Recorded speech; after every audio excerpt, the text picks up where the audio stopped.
Trabajar en el mundo de las arañas en general es una buena experiencia, pero como en todas las profesiones siempre hay un reto, un territorio peligroso, un monte Everest, y en el caso de las arañas hay varias familias que constituyen un desafío difícil de atacar, pero solo una, además de ser difícil, es absurdamente abundante y diversa, la familia Linífide. Se trata ni más ni menos que de la segunda familia en número de géneros y especies después de los altícidos que abordamos en el video anterior. Pero además de su abrumadora diversidad, presentan más retos. Sus estructuras genitales que se usan para identificar especies son tan complejas que se vuelven la pesadilla del taxónomo de arañas. Por si fuera poco, también son muy variadas en sus formas anatómicas. Se dividen en dos grandes subfamilias. Las de la subfamilia Linífine son de tamaño pequeño pero visible, relativamente coloridas y no tan difíciles de encontrar, pero las de la subfamilia Erigónine parecen un grupo totalmente distinto, diminutas, de colores oscuros, hábitat microscópico y exageradamente complicadas. De hecho, en algún momento tuvieron su propia familia, llamada Micrifantidae, pero era muy difícil diferenciarlas hasta que se demostró que eran un solo grupo. Ambos grupos son totalmente de arañas tejedoras, o sea, que no están hechas para correr como las arañas cangrejo, las arañas lobo o las saltarinas, sino que de lejos se puede deducir que lo suyo es vivir colgadas tranquilamente en una red, porque sus patas son muy delgadas y su cuerpo es más bien voluminoso. Evidentemente no se sienten cómodas corriendo, sino que están diseñadas para colgar de una red. A estas se les conoce como sheetweb weavers, o tejedoras de red de hoja, porque se les asocia con una red simple, horizontal y recta, como las del género que le dan nombre a la familia, Linífia, cuyo nombre incluso significa tejedora de hilos o fabricante de telas. Sin embargo, como suelen tejer no una, sino varias hojas una encima de la otra, algunos otros géneros como Prolinifia o Neriene han optado por modificar la hoja superior en forma de domo, jalándola con hilos puestos de manera vertical, y así aumentan la superficie de captura para que los insectos se estrellen con el domo y caigan al fondo de la red.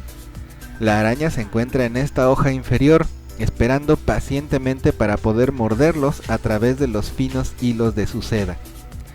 Se cree que este podría ser el paso inicial para las redes aéreas, de donde posteriormente evolucionarían las redes orbiculares que no son tan conocidas. Las del género Frontinella, que son comunes en los bosques templados desde México hasta Estados Unidos, tejen una de las redes más bonitas que puedan imaginarse, la red de tazón con mantelito, como se le bautizó en el libro How to Know the Spiders de B.J. Caston, el que me inició en el mundo de las arañas y que recomiendo fervientemente. Como su nombre sugiere, la red superior es cóncava por encima de la inferior, que es recta, de ahí el nombre de tazón con mantelito. La araña cuelga boca arriba al fondo del tazón y por encima del mantelito, esperando que los insectos caigan inocentemente. Es gracias a estas arañas que los bosques templados o fríos, como podemos ver en estas imágenes tomadas en Río Frío en Puebla, o en estas otras que son de Villa del Carbón en el Estado de México, presentan estas bonitas redes cubriendo la vegetación y que se notan mucho más en las mañanas gracias a que acumulan gotas de rocío. En algunos casos, la cobertura de estas telas puede ser muy amplia. Estas arañas de la subfamilia Linífine, con tamaños que llegan a 1 centímetro y redes fáciles de ver en la vegetación baja, como los arbustos, son más fáciles de identificar y de estudiar, pero las de la otra subfamilia son las que desafían a los aracnólogos. Los erigóninos nunca pasan de un par de milímetros.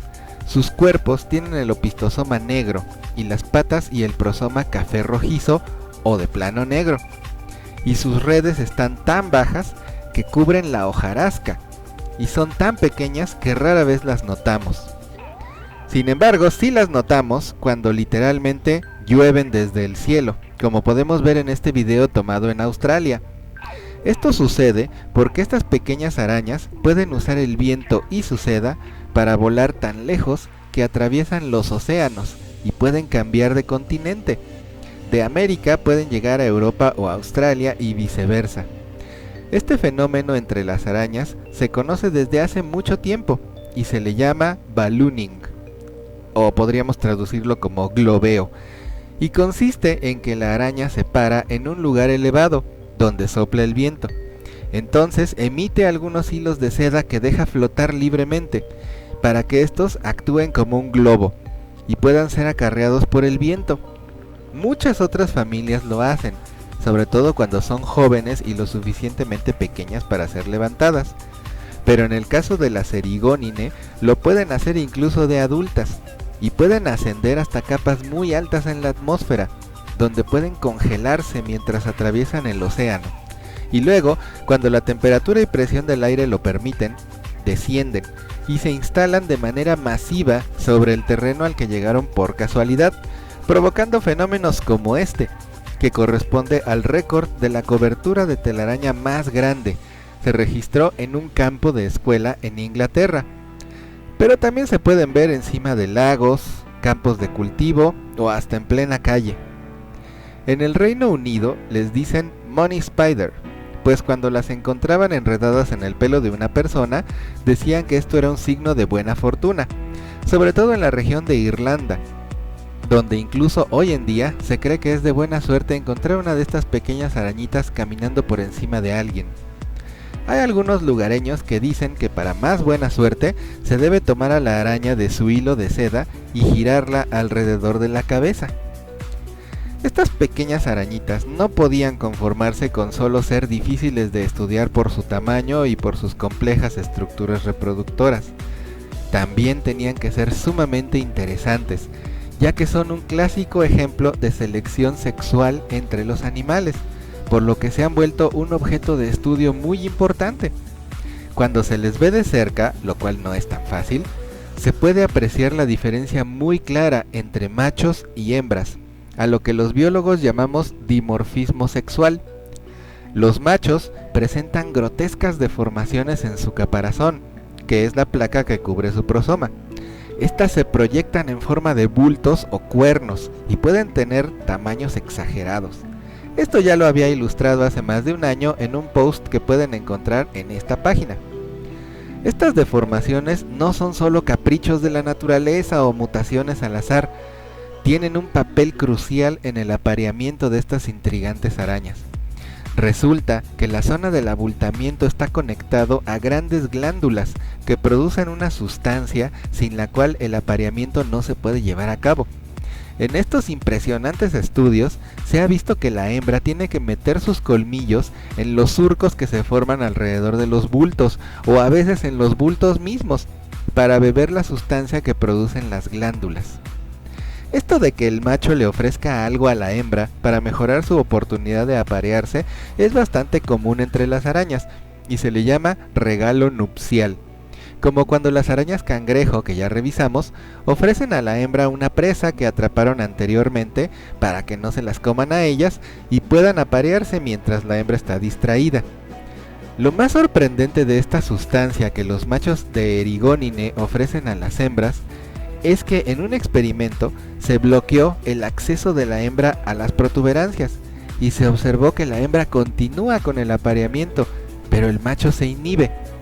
Esto indica que el consumo de esta sustancia sirve como estimulante del apareamiento en el macho, no en la hembra. Tampoco se ha podido comprobar que esta sustancia que la hembra ingiere tenga algún valor nutritivo, como sí sucede con otros regalos nupciales. En estas imágenes podemos apreciar al macho que finalmente obtuvo su oportunidad de aparearse con la hembra, introduciendo su pedipalpo, que está muy modificado, y que anteriormente cargó con esperma, que sacó de su orificio genital. Para esto usó una red muy especial para tal fin. Aquí podemos apreciar la complejidad de las estructuras que hay en el bulbo de dicho pedipalpo. Está lleno de placas y proyecciones.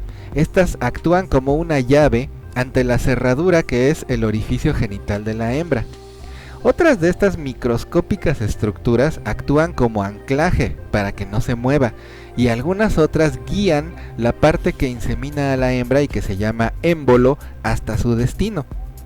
Cada una de estas estructuras tiene nombre, y su posición relativa entre sí y su forma es lo que usamos para identificar a las especies. Imagínense entonces lo difícil que se vuelve si además tenemos en cuenta que estas arañas son diminutas. Estas enigmáticas arañitas incurren en otra práctica que puede sonar barbárica y que es muy común entre arañas, insectos, otros artrópodos y hasta reptiles y mamíferos: los tapones genitales, que es cuando el macho, al terminar de aparearse con la hembra, segrega una sustancia pegajosa o utiliza su propio esperma para proceder a sellar el orificio genital de la hembra y así evitar que otro macho le robe el derecho único a su descendencia. Si bien esto podría parecernos un atropello del macho hacia la hembra, se ha visto que en algunas especies de arañas tejedoras es la hembra la que produce el tapón para evitar aparearse con los machos en el momento en el que ella no lo quiere, y en otras realiza el tapón en cooperación con el macho, produciendo así un tapón de doble intensidad.